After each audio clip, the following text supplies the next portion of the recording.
So in today's episode, guys, I'm going to talk to you about parking fines, specifically my parking fine that I was issued last year. And I'm going to tell you my story on how I challenged it and ultimately overturned it. Stay tuned. This is going to be a good one.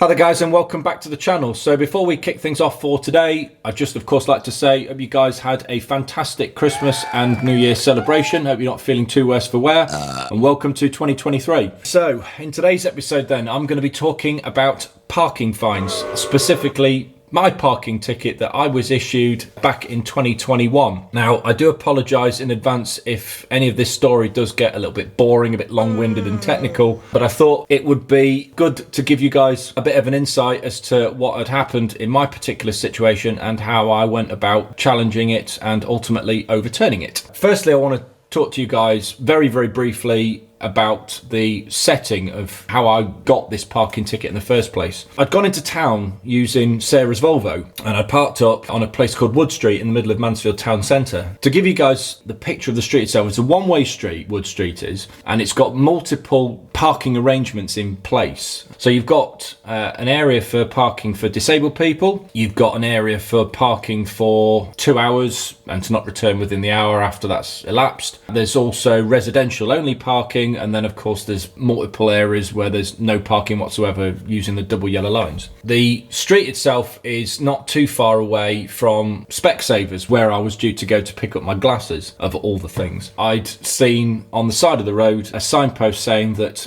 I could park for free for 2 hours, and I thought it'd be just easier for me to go there rather than going into a multi-story. I've been to Specsavers, come back, and it was of course at that moment that I'd seen the ticket slapped on the windscreen. Really, really irritating, of course, and my immediate reaction was, what on earth? I thought I was parked legitimately here, I don't understand what's gone on. And it was only at that point that I'd noticed something that I hadn't appreciated at the point when I'd walked into town, was that I'd actually put Sarah's Volvo in a residential only parking spot. What I'll do is, of course, we'll show you some of the pictures. So this is the picture of Sarah's car in the parking bay, and you can see the ticket there in the window. If you can imagine, I'm stood on the pavement just to the side of the car. You can just see by the right rear wheel, something that I hadn't seen at the time when I began to walk away, was the white markings on the floor. And those markings are differentiating the residential only parking bay, which was where I was, and the space behind it, which was the parking for 2 hours section. Now, just to show to you guys, in that picture, there's that grey SUV and the white SUV parked directly behind me. Now, that white one was not there at the time when I parked. The grey SUV was actually being driven by a lady who was following me directly, so she literally parked at the same time as I did. So if you can imagine, when I've come to actually park in the car in that parking area, I've just literally just driven straight through that area where those two cars are parked in that picture. So I've not had to sort of do a specific reverse park or anything like that at all. I've just gone straight in. So then we move on to the next picture, and you can see to the top right of the screen, you've got the sign there saying that I can park for 2 hours between 8 AM and 6 PM Monday to Saturday, and to obviously not return within the hour once that 2 hours has elapsed. And I thought that that sign was in relation to the area that I parked. So as you can now see, partially being covered up by the rear bumper of Sarah's Volvo, you can see the markings on the floor. And it's the area to the left that's of those markings is the residential only parking area, and the area to the right is for parking for 2 hours. And as you can see in the next picture, you've got, just make out, it says there that it's residential only parking, and that parking sign was for the parking space where I'd put Sarah's Volvo. And as you can see now, you can see it a little bit more clearly, is that those white markings on the floor are sort of depicting a sort of a differentiation between those two parking bays. But my argument is, you can actually see the sign that's saying that I can park for 2 hours is actually closer to the car than the sign telling me that I'm in a residential only parking area. And this is what was going through my mind when I'm thinking, well, why? I don't think it's fair that I've been issued this ticket. Let me see if I can do something about it. But as it turned out, as I was effing blinding of what had gone on, there was a guy that was stood next to me, and he said, well, look, the ticket warden that's issued you your ticket is only just around the corner. So I thought, okay, well, I'll go and see if I can speak to him. So I flagged him down and I had a chat with him, just explained the situation. He just said to me, look, the details on how you can go about appealing it are with that ticket, and that's what you need to do. If you want to appeal it, that's the process. There's nothing I can do about it now because I've already put it through on my computer. And I did think to myself at the time, well, I've been there 20 minutes, coming up to 25 minutes, absolute max. I thought to myself, it wouldn't have surprised me if that ticket warden had been sort of lurking nearby, hoping to sort of pounce on anybody that was to flout the rules. Don't get me wrong, if I'm parked illegally, I'm parked illegally. And if I'd realised that at that moment, of course, would have moved the car. I had no intention of deliberately contravening the rules and regs of the parking scheme in that particular street. Ultimately, I thought, well, how am I going to go about appealing this? Because I do want to appeal it. I'm not particularly happy. So there's details in the docu-slip where this ticket was and how I could go about doing it. So at that point, I thought to myself, I'm going to put together some correspondence. First of all, what I did was I made some alterations to the pictures that I've just shown to you. So as you can see here, I've put some descriptions and some arrows sort of pointing out what it is that led to me not realising the parking arrangements that were on Wood Street at that time. So I've put a bit of information on there. And then in the last picture, I've depicted where you can see that's the permitted parking sign to the right, and then the residential only sign to the left of the picture, making my point that the sign relating to the area where I was parked was situated further away than the sign that was for the parking area behind me. So the email that I sent to them went as follows. Dear Sir, Madam, thank you for taking the time to read my plea for you to reconsider issuing me with this parking fine. Please read my story below. I parked my car, the red Volvo, at just before 12:10 on the 13th of October 2021 to walk into town to collect my glasses from Specsavers, the irony, which was less than 5 minutes away. As you can see from picture 1, the position I parked, I was unaware at this time that the red bumper was obscuring a dividing marker between the residential only parking area and the permitted parking area. I'd even walked past a sign that displayed some parking rules on my way into town, a sign that I'd believed was related to the area that I'd parked in, as it was within such a small distance of my car. This can be seen in picture 2. It was only after I'd returned to my car just before 12:30 that I'd seen the parking fine attached to my windscreen and I'd realised my mistake. For my plea to yourselves, what I would like to have considered are the following points. Number 1, now that I've seen both the residential only and permitted parking signs, I think it's fair to say that they are not that distinguishable from a distance, and had there been a clear distinction between them, I might have realised what I'd done before I'd walked into town. There is a visual of this in picture 3. Point 2, I'm fairly sure that there are a number of areas on this street marked specifically on the road itself for disabled parking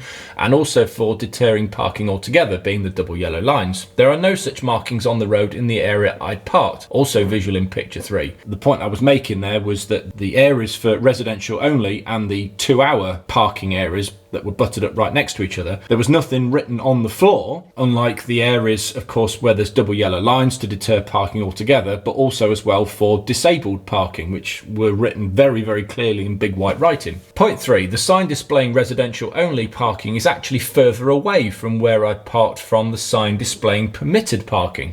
You can clearly see this in picture 3. I would like to point out that if there are to be 2 sets of parking areas with different rules, then the sign displaying the rules of the area you park your car in should be closer to your car than the sign of the other areas so as to avoid any confusion and misunderstanding. Point 4, I'm aware that there are a number of permitted parking areas on this street and there were free spaces in these at the time where I parked. What I'm trying to point out was that I was not purposefully abandoning my car in an area where I shouldn't, as I didn't need to. It was just quite simply down to me not realising what I'd done. So now that I've provided my reasons for contesting the ticket, I want to make it clear that I'm not disputing the reason for being issued the ticket. I fully appreciate that I was parked in the wrong place. I'm just wanting to point out some factors that arguably, as a collective, can be perceived as misleading and what ultimately influenced my mistake. I certainly never intended to deliberately ignore any rules at the expense of the residents living nearby. I hope that you can understand my point of view and that you can accept my apologies for the mistake I made and that you could reconsider issuing me with this parking fine. Thank you for your time, James Bailey. I made quite a nice email. I was very polite in it and I thought to myself, it's worth a try. Let's see, of course, what happens with this. So I then received some correspondence. The letter itself, I didn't particularly like the tone of it, if I'm quite honest. So this was the reply back from Knott's Parking Partnership. Thank you for your challenge received on the 14th of October in respect to the above penalty charge notice. After careful consideration of your informal challenge, I have found no grounds for the cancellation of the charge. The penalty charge notice was issued as the vehicle parked in a residence or shared use parking place or zone without clearly displaying either a permit or voucher or pay and display ticket issued for that place. I've taken your consideration into appeal, in which you state you parked your car just before 12:10 on the 13th of October to walk into town to collect your glasses from Specsavers. I acknowledge that you were unaware at this time that your rear bumper was obscuring a dividing marker between the residential parking and permitted parking areas, and that you even walked past a sign that displayed some parking rules on your way into town, a sign that you believed related to the area that you parked in. I also acknowledge that it was only after you returned to your car just before 12:30 that you had seen the parking fine attached to your windscreen that you realised your mistake. The penalty charge was issued as the vehicle was parked in an area reserved for resident permit holders only, without displaying a valid permit. Resident parking schemes are designed to assist residents in finding a parking area near their property on streets that typically attract high levels of non-residential parking. The signs in the area are clear, and drivers should ensure that they are parked in accordance with the restrictions. We do have a mechanism to warn officers that when a vehicle has a valid permit, but in this case we have no record of a valid permit being issued to this vehicle. Consequently, I regret to inform you that we have considered your appeal. There are no grounds to cancel the penalty charge notice. Unfortunately, as the vehicle was parked in contravention and the penalty charge was issued correctly, I'm unable to uphold your appeal. I'm able to reoffer the discounted amount of £35 in payment, provided it's received by the 16th of November. If it's not, the £70 will apply if payment is not made in time.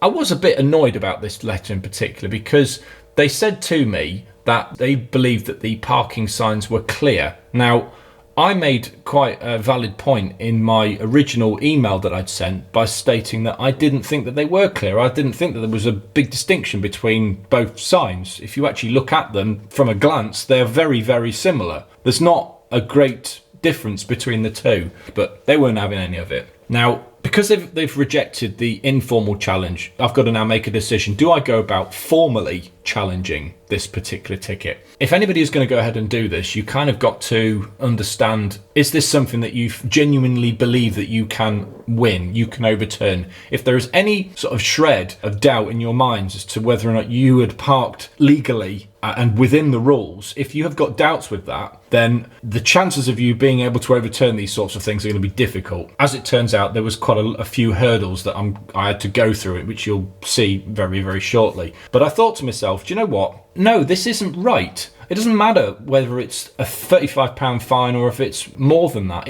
To me, it's not about the ticket. It's about the moral side of things. I look at this and I think to myself, I'd not done this deliberately, but I'm being punished for this. And if it wasn't the misleading factor that had its involvement in this, I probably wouldn't have bothered. I'd have just said, you know what, I'll just pay this £35 and be done with it. So I thought to myself, well, the next thing I'm going to do is I'm going to make another phone call through to Knott's Parking Partnership on the phone. You can see here, this next clip gives the actual operator. I didn't see this at the time. I didn't see this until I got to the latter stages. But the call operator has put some details on this particular transcript. They detailed quite a lot of the transcripts of all the phone calls and various comms and what have you that I've been sending. So as you can see here, the comments said, called Mr. Bailey as callback requested. Not happy with the decision and the letter response, as he mentioned nothing was considered. Went through the letter and also explained in detail regarding the signage lines, etc. Still doesn't agree with the decision. Whilst he acknowledges he shouldn't have parked there, he states it was a mistake. We went through the appeal process. He also disagrees with the amount increasing to £70. Not sure if appealing further or not. This really annoyed me. That is not true.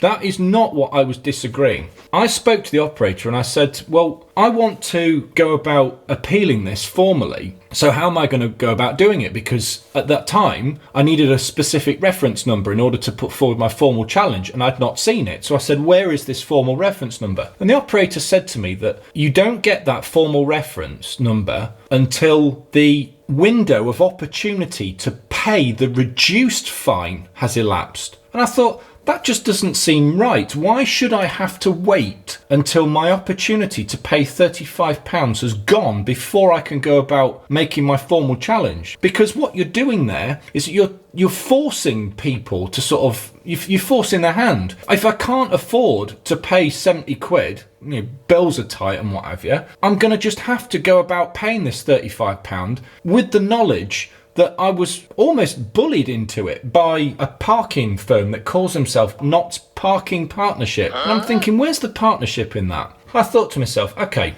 am I in a position financially to pay 70 quid? Do you know what? Yes, I can. I'm going for it because this just does not seem right. I'm going to let this, I think it was a 2-week window roughly, for this £35 opportunity to go, for it to then go to 70. So at that point, when it went to £70, I then received details of the reference number. As you'll see in a minute, when we go through this, it's not exactly the most nicest of things to have to go through. There's a lot to do, but I thought, just on principle, it's not the amount of money that matters here, it's on principles here. So this is what I then decided to do as part of my formal challenge that I put forward. So this is the email that I then sent. Now, before I read this out, there is quite an important point to note here. I didn't realise at the time that this formal challenge that I was about to pursue with was also going to Not Parking Partnership. So you've essentially got the same team of adjudicators having to look through all the evidence that I'd submitted before they decided to come to their decision. So this was the email that I then sent. So this is now my formal challenge. Dear Sir, Madam, thank you for taking the time to consider my case. The reason that I'm progressing with formally appealing the decision to issue me with the parking penalty charge on the 13th of October 2021 is because I feel that Not Parking Partnership have treated my case very unfairly. Despite them stating in my notice of rejection letter that they had taken careful consideration of my informal challenge, I firmly believe that they have taken no consideration whatsoever in the details that I presented to them when I lodged my challenge. I have attached photographs of my car, the red Volvo, in the parking area in question, as well as a written transcript of the informal challenge that I put to them. As you will see in that transcript, I made it very clear that I was not disagreeing with the decision to issue me with a penalty charge. The photos also show that I was parked in a residential only parking area instead of the permitted parking area. What I was trying to explain that whilst I realised that I'd parked illegally after I'd returned to my car, as I didn't have a residence permit, I wanted them to consider a number of factors that I feel were reasonable enough to explain what happened and why I parked my car there. Point 1, I stated that the residential only and permitted parking signs were not that distinguishable from one another. If you look at the attached photograph, you will see that they are both the same size, have the same colours, have the same font, have the same blue P symbol, and have the words Monday to Friday 8 AM to 6 PM written on them. I pointed out that had there been a clearer distinction between them, I might have realised what I'd done before I left the car to walk into town. This is point 2. I stated that there were a number of very clear road markings on the street I parked on that highlighted specific areas, including disabled parking and also double yellow lines for deterring parking altogether. I pointed out that there are no such clear markings on the road in the area I'd parked to highlight residential only or permitted parking areas. The only marking was a small set of broken white lines separating the two areas, which I feel are not at the same level of clarity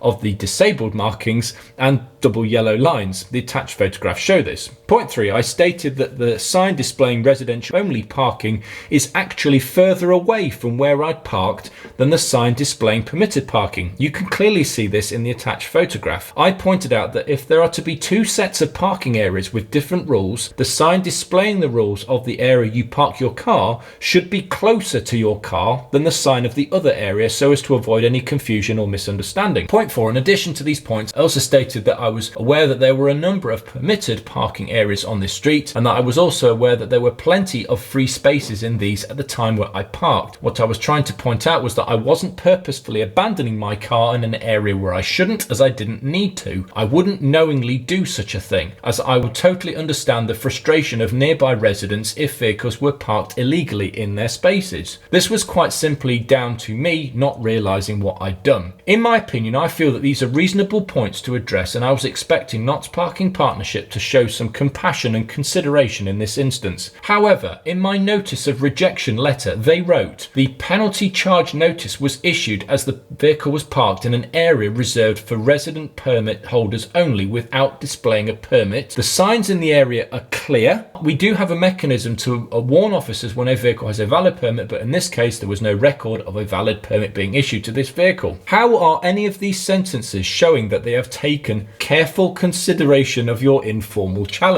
There is no mention of their assessment of the two sets of signs being arguably so similar. There is no mention of the absence of clear road markings like there are in the disabled parking areas and the areas where there are double yellow lines present. There is no mention of the positioning of the signs being arguably misleading for drivers wishing to abide by the rules. There is no mention of the fact that I was trying to explain that I wasn't purposefully ignoring parking rules. I don't see how anything that they've stated is an acknowledgement of the points that I addressed. I feel that Knott's Parking Partnership have simply disregarded everything I've said and have dealt with my appeal very poorly. As I said, I'm not disputing my legal parking in this instance. I fully appreciate the need to have a residential only parking area here, given that there are houses opposite. What I would like to have is the points that I addressed above properly considered, something that I feel Knott's Parking Partnership have not done. I consider myself as an honest person who appreciates the rules that are in place. I would hope that you would give me the same appreciation in this instance. Thank you for taking the time to read my notes. Kind regards, James Bailey. This is what I refer to as becoming a little bit more, not aggressive, just more forceful, more to the point, because I want to make it very clear at this instance that I feel that I had not had my case considered. Now, as I said earlier, I hadn't appreciated at this time that this formal challenge had also gone in to Knott's Parking Partnership. I thought it had actually gone to another firm completely. We received correspondence in relation to that, and this is how it went, really annoyingly. The representation that you made in respect of the notice to owner penalty charge notice dated the 11th of January 2022, which was served to you in respect to the above parking contravention, has been considered by the Nottinghamshire County Council, has been rejected for the following reasons. The penalty charge notice was issued as your vehicle was deemed to be parked in a residence or shared use parking place or zone without clearly displaying either a permit or voucher or pay and display ticket issued for that place on Wood Street in Mansfield. They've just said the same thing again as they did before. I have taken into consideration your representations and the points you have made. You state that the signage was not clear and didn't differentiate between the two restrictions. However, the text on the signs is completely different and shows which bay has which restriction. There are clear lines marking the ending of one bay and the beginning of another. This is something the driver should check when parking and checking the signage which applies to that specific bay. I do understand that you are not disputing that your vehicle was parked in contravention, but there is misleading signage and bays in the area. This way of displaying the restrictions is set out as standard by the TSRD, the Traffic Signs Regulations and General Directions 2006, throughout the entire of the UK. The broken lines to separate the bays are also a standard, and this is how we show that there are separations in the bays and restrictions. I do understand that there are other bays within this area which your vehicle could have parked in without contravening. This supports your claims that you did not park here intentionally. However, this doesn't exempt you from the restrictions in place. As I'm sure you can appreciate, not many vehicles set out to contravene intentionally. This does not give you valid reasoning for the cancellation of the penalty charge notice. Due to the above reasons, I cannot see any significant mitigating circumstances sufficient for the cancellation of the penalty charge notice at this stage. Now, of course, at that moment, my fine is now 70 quid. The option of paying £35 has long gone. And that's why I said before, if there's any doubt in that you would stuck within the rules, then your options here of putting in a successful challenge are going to be limited, because they're going to just pick whatever they can. And of course, as you can see here, Knott's Parking Partnership were trying to do that with me. They stated pretty much the exact same points that they gave to me in my informal challenge that I put to them before. And this is why I was really annoyed about this letter, because I thought to myself, again, you've taken no consideration to my points properly. How is that possible that those signs are completely different? They're just not. If they were completely different, they'd have one of one colour, one of another, massive writing, something that really would make the two stand out. And even the positioning of the signs, which again I felt was particularly important. Again, this is yet another example of how poorly I feel that my challenge was being considered. None of my points are being properly addressed. And I thought to myself, there's got to be something else that I can do here because I'm not happy about it. I want to go about challenging this once again. And I decided that I would do so. And the firm that I used was a company called the Traffic Penalty Tribunal. So this was now going to be a bit different because this is now going to be a completely independent adjudicator. This is going to now be decided by somebody who has got no affiliation whatsoever with Knott's Parking Partnership. Quite a critical point, quite crucial. There's a website, you log a case, and you then start to submit some evidence. All the pictures and emails and correspondence and all that sort of stuff, you've got the option of uploading onto your case. What then happens is they then give the opportunity for Knott's Parking Partnership to submit their evidence on their side of things as to why they feel that the fine should remain. So this was the email that I sent to them. Dear TPT team, thank you for taking the time to consider my formal appeal. Before I provide you with the details, I would like to mention that I'm not disputing the reasons for being issued my penalty charge notice. The reason for lodging my formal appeal to your team is that I feel that I have been treated unfairly by Knott's Parking Partnership. I believe that I presented an acceptable and plausible explanation to them as to what had happened. However, they have continued to disagree with me and, in my opinion, have failed in their duty to properly acknowledge the circumstances that led to my mistake, circumstances that I feel I'm not necessarily responsible for. I have attached photographs of where I'd parked my partner's car with details of what I'd viewed and interpreted upon arrival. I have also attached transcripts of the correspondence that I sent via the website I used to appeal that were ultimately dealt with by NPP. You'll see that I explained that it was only upon me seeing the issued PCN on the windscreen that I'd realised my mistake. The thing is, whilst I'm not disagreeing with the reason for me being issued it, and that is very important, that I have not at one stage disagreed with the traffic warden's decision of issuing me with that ticket. That's very important to know because I agree that I was parked illegally, but it wasn't intentionally, and that I think is quite important to have in the back of my mind. I maintain that the advertising of the parking rules where I'd parked my partner's car were of an inadequate standard. I broke this inadequacy into the sections below. Point 1. Distinguishing between the signs. NPP stated in my formal rejection letter that the text on the signs is completely different. I do not agree with this at all.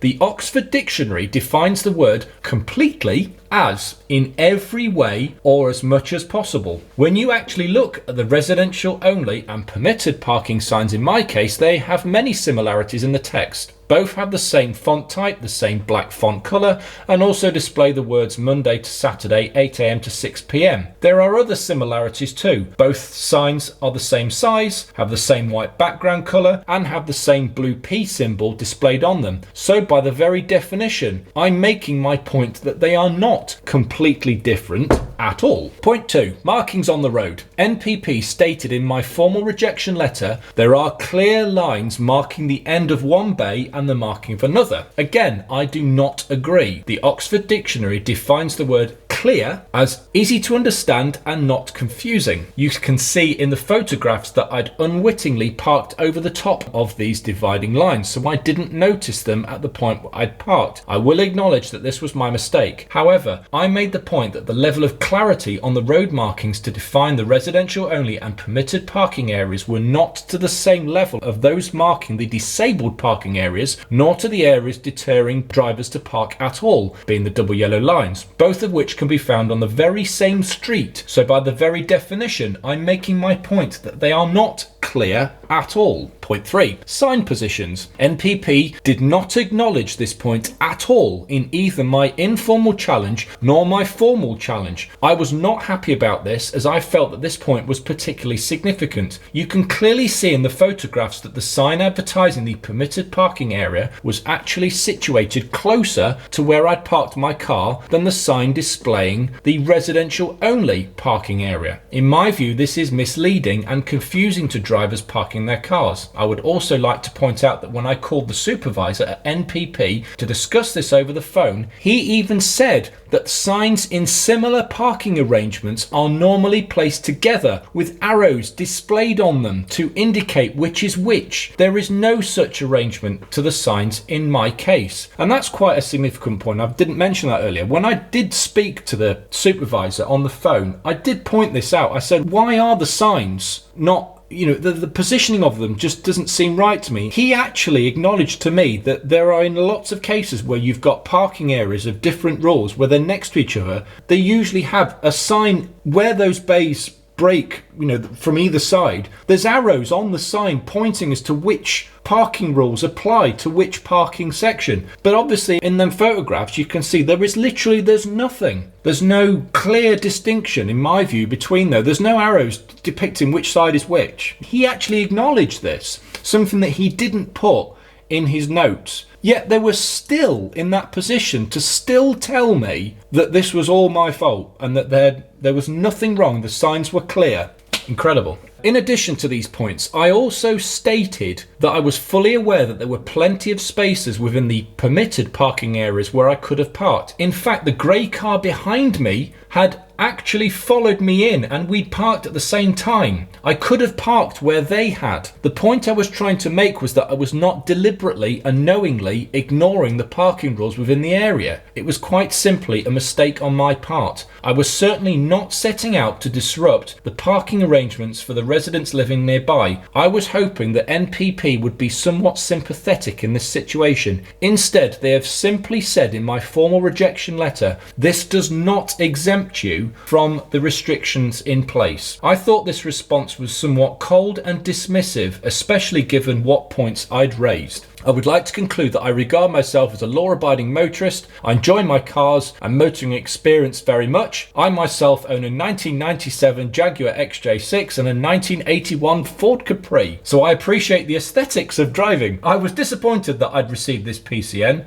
but I have acknowledged throughout that I'd made the mistake. I'm just hoping that your team will appreciate the circumstances I've described to you that influenced this mistake enough for you to consider rescinding my PCN. Once again, thank you very much for your time. Yours sincerely, James Bailey. Now, that was the correspondence I sent to them. And as I said to you earlier, I then got the option of uploading the information that I'd sent previously, all the photographs, correspondence, etc., etc. Then what happens is the case is then pushed to the firm that dealt with the tickets. So in my case, Knott's Parking Partnership. They've then got the opportunity to submit their evidence. And they did. They submitted a whole ream of things. They've put forward schedule points, items, articles and sections to each piece of evidence that they'd submitted. I've got the option of then putting something back, counter-arguing the points that they'd raised. They put forward the Nottinghamshire County Council's Mansfield District Consolidation, Static Restrictions and Prohibitions Traffic Regulation Order 2019. If you actually look through it and read it in detail, there's a whole load of rules and regs that they've set in place. It looks to me like absolutely every single detail of every single parking arrangements within the Mansfield area. And they made a specific point about Wood Street and the area that I'd parked. Now, I actually looked at it and went, well, I don't know what they're trying to make here, the point that the Knott's Parking Partnership are trying to make. So I wrote on there as my counter-argument to that evidence, I said, I don't understand the points the council are trying to make here. They're specifying the rules for the residential-only parking areas, being that a permit is required to be displayed in the vehicle. They then referred to the specific dimensions of this parking area. What's being suggested here? I'm fully aware that I need a permit in this area. I haven't disputed this at any point during the process. I have already said that I did not realise that this was a residential only parking area. I also already said that I was fully aware that there were a number of free spaces in the permitted parking area on the same street where I could have parked. I have tried to explain several times to NPP that the point I was trying to make was that I was not intentionally setting out to ignore parking rules. I didn't need to. I could have parked further down the street. So it wasn't as if the street was full of cars and there was only that gap on Wood Street for me to go in, and it just so happened that it's a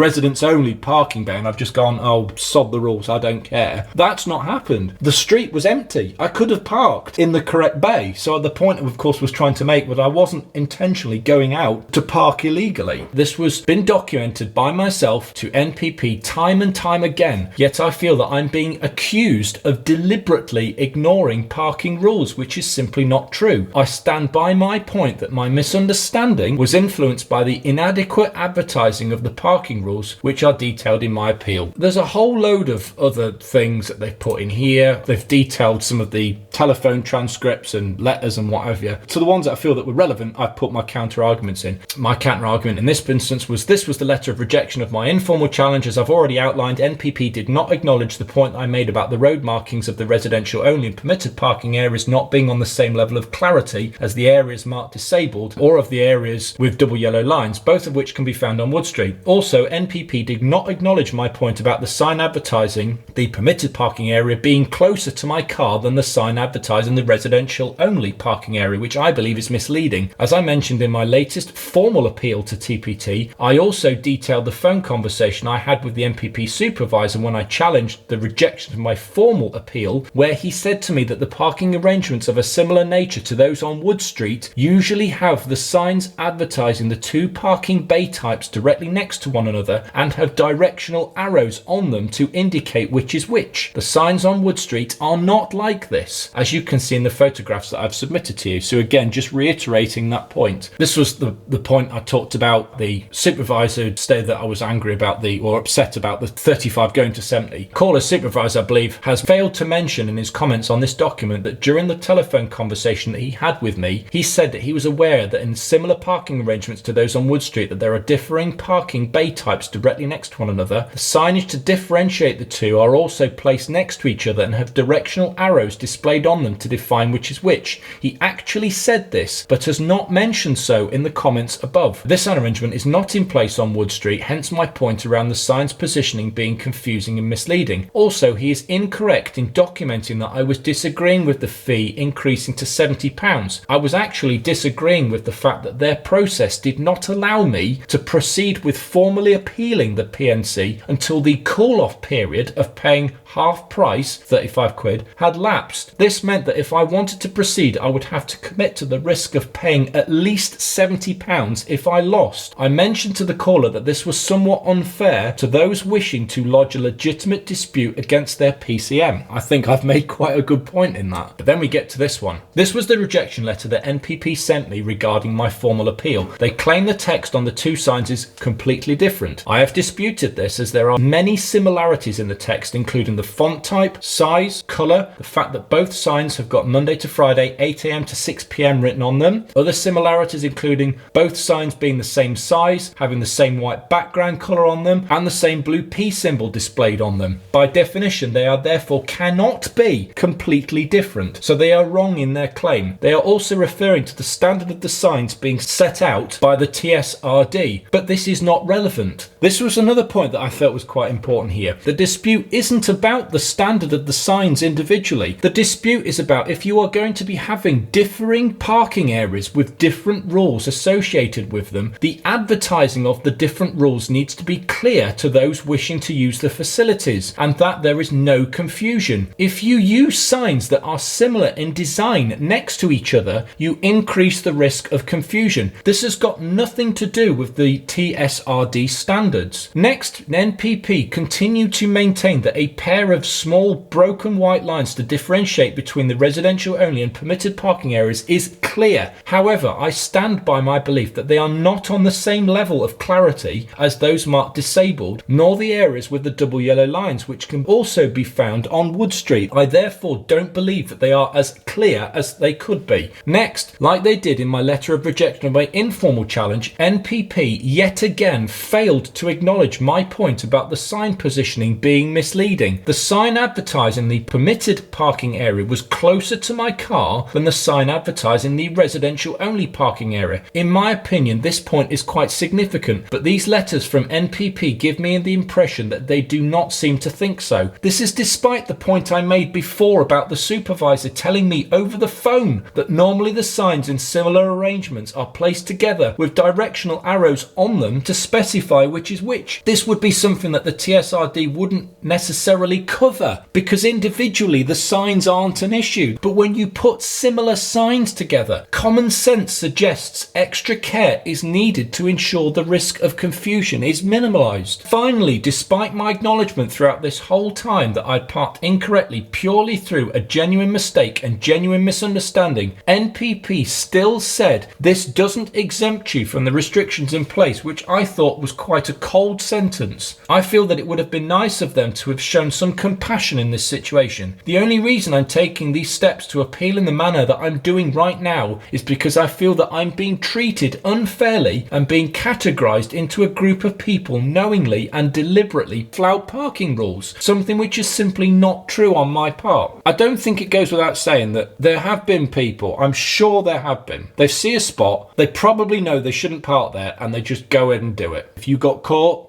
if you didn't, you got away with it, fine. If you got caught, then you've just got to hold your hands up to it because you knew about it. In my case, I genuinely didn't realise what I'd done. But the point I'm making there was that I feel that Notts Parking Partnership were categorising me as being someone that had just ignored the rules. Anyway, doesn't matter what I put forward, they just said, no permit, can't park there. Because you did, you're getting a ticket. Disappointing. On this point, I stated on here, as I have said throughout this whole process, I'm not disputing the fact that I parked in the wrong place. All the photographs show this. I'm not disagreeing with the officer's reasons for issuing me this PCN. What I'm saying is that this was purely down to a genuine mistake on my part. The grey car parked behind me had actually followed directly in behind me to park herself. I could have stopped within the correct area a few metres further back as there were plenty of spaces. I had no intention of ignoring parking rules. It was a legitimate mistake for me to have parked where I did. However, I would like to point out that not one of these photographs the officer took displays the positioning of both signs in relation to where I parked, something that my photographs demonstrate. That's something I didn't mention earlier.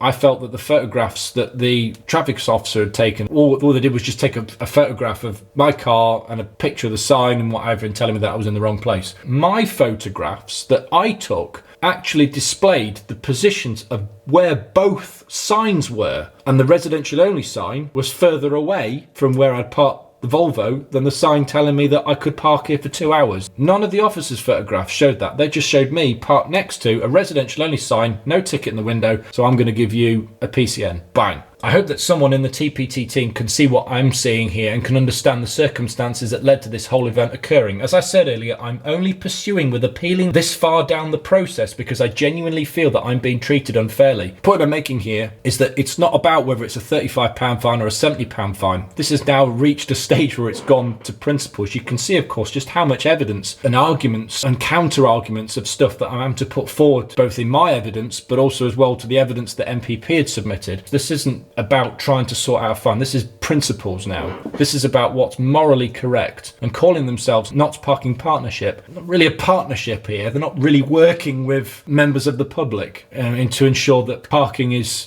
done correctly and within the rules. Just my opinion. So let me finish by saying this. If it was a genuine case of this parking space being the only one left on the street where I couldn't be bothered to look elsewhere and was taking the view of, I'll only be a few minutes, then I would have accepted the fine immediately. It would have been totally my fault. The thing is, it is absolutely not the case here, and I stand firmly by that. I'm a legitimate guy and I will accept any sanction if it's deserving. This one, though, just feels morally unfair. So I'd submitted all this, and a few days went past and I got an opportunity to submit one more piece of evidence, and I'd like to thank my mate Jason Moles for this because he showed me this pic. I think he emailed it to me and he said you might want to put this piece of evidence forward in your case. So it was this one. It's a photograph of a parking sign next to one of the parking bays marked up on the floor, and as you can see here, it's one of these where you can park Monday to Saturday 8 a.m, 7 p.m, park for 1 hour, don't return within 2. But there is something quite different to this sign than the signs displayed on Wood Street. There's an arrow on it. There is a very clear arrow displayed on that sign telling drivers that the parking rules in this particular space apply here. But there is no such markings in the parking area where I was on Wood Street. So I submitted this particular photograph along with all the other evidence that I'd submitted previously. So Jason, thank you very much for that. Really appreciated that. So what then I'd had the option of doing once I put forward my evidence, put forward all the counter arguments of the evidence that MPP had put forward, I then got the option of how I want to go about proceeding with the hearing. Do you want to go ahead with having your hearing in person, I think there was, or over the phone or video calls? Do you want to have your case heard sort of more personally rather than just having to read a little transcript? And I thought,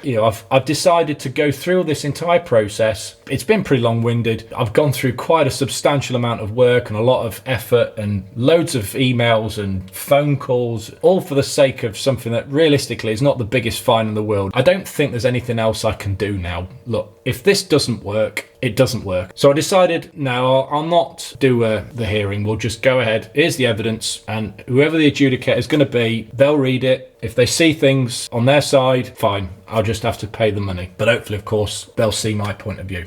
A few days goes by. I then get an email. A decision had been made on my case. So my adjudicator was a gentleman called David Benz. This is what they'd said. David Benz had decided that my appeal was worthy of winning, and he decided that there is nothing to pay and that the authority will be cancelling the penalty charge. This is because the alleged parking contravention did not occur. So David Benz, thank you. Thank you very much for actually showing some compassion, something that NPP clearly did not. But he didn't just state to me that the appeal had been won. He actually went on and put a little bit of reasoning behind why he felt that the fine needed to be overturned. So, adjudicator's reasons. Number 1, the case is decided without hearing, which we know of anyway. Point 2, the council states it taken into consideration the explanation given by Mr. Bailey. The vehicle was parked in a bay reserved for vehicles displaying a valid resident parking permit. Mr. Bailey did not intend to park in the resident parking bay, read the wrong signage, and did not see the dividing bay markings. Signage for the resident parking bay and the 2-hour limited waiting bay is clear and adjacent to the parking bay that it refers to. The separation of the two bays is visible at the rear of the vehicle in the photographs provided by the civil enforcement officer. The signage for the 2-hour limited waiting bay was closer to where Mr. Bailey had parked, but both signs are in close proximity to the relevant bays. Point 3, Mr. Bailey states the council failed to properly acknowledge the circumstances that led to his mistake, and the signage was of an inadequate standard. The residential only and permitted parking signs have many similarities. Both have the same font type and state Monday to Saturday 8 AM to 6 PM with the same white background and same blue P symbol. Point 4, also the photographs show the vehicle parked over the top of the transverse dividing lines, and the permitted parking sign was closer to the car than the residential only sign with no directional arrows on the signs. In addition, there were plenty of spaces within the permitted parking area, and the formal rejection letter was somewhat cold and dismissive. Point 5, the traffic signs manual chapter 3 at 13.21.4 states where different parking bays are side by side, 2 signs should be positioned at the changeover point with arrows pointing in the direction of the respective bays. This should minimize the risk of drivers parking in the wrong bay by mistake. He's put that on here. That is fantastic. Finally, an acknowledgement of what it is that I was trying to put forward. Point 6, there is a duty on the council pursuant to Regulation 18 of the Local Authority Traffic Orders Procedure, England and Wales, Regulations 1996, to provide adequate information by ways of signage which conveys the relevant restrictions. The evidence supplied by the council does not show there was adequate signage in place at the changeover point where the vehicle was parked. Accordingly, the council has not proved that the alleged contravention occurred. David Benz, the adjudicator. So that occurred on the 7th of March 2022. So I'd got that parking ticket mid-October. So it's taken, 5 months to finally sort out? Long-winded process. But ultimately, David Benz, you're a legend, sir. And it's not about the fact that, he's overturned a fine there. He's actually showed compassion. Something that Knott's Parking Partnership did not do. And I really, really appreciate the fact that this guy has done this. Absolutely fantastic. So thank you, Dave. Really, really appreciate that. So that's how I went about overturning the fine. What I'm now going to do, this occurred back in mid-October of 2021, and I've not gone down in that parking area since the time that I got issued the ticket. We're talking over a year ago now. I'd be interested in knowing if that parking sign arrangement is still in place, or whether or not they've actually looked at this Knott's Parking Partnership and have done something about it. I think what we're going to do is we're actually going to take a trip out now. We're going to go to that parking area and see what it looks like, because I'd definitely be interested in knowing. I bet it's not changed. I bet it's exactly the same as that very same day I got my ticket. I'll bet my house on it. Right then, so this is Wood Street. So I've got myself parked now, and as we walk a bit further down the street, you can actually see that I am within a permitted bay. So the area in question is a bit further down here. So that's the area where I'd parked before. That's the sign for the residents only. That's the sign for 2 hours. And that's the dividing marker. And where I parked, it's exactly the same as it was before. That's really disappointing. Really disappointing. Them signs back there are misleading, and I don't care what Notts Council or Notts Parking Partnership have got to say about that. Them signs back there are misleading, and I bet they've caught out a number of drivers. And certainly when you look at the processes that I've had to go through, all those hurdles that I've had to jump in order to try to overturn that fine, I bet a lot of people have either felt, do you know what, I can't be bothered, I'll just pay the 35 quid and be done with it, or worse, have actually felt, you know, somewhat pressured. You know, obviously I went through that stage of having to commit to, well, I can't now do the pay 35 once I've lodged my formal appeal. That opportunity is gone. If I want to proceed with formally appealing that parking ticket, I've got to sacrifice the option of paying during that call-off period and paying 35. And that is disappointing. And I'm really, really annoyed that, you know, even despite my case being from over a year ago now, that those signs are still in exactly the same place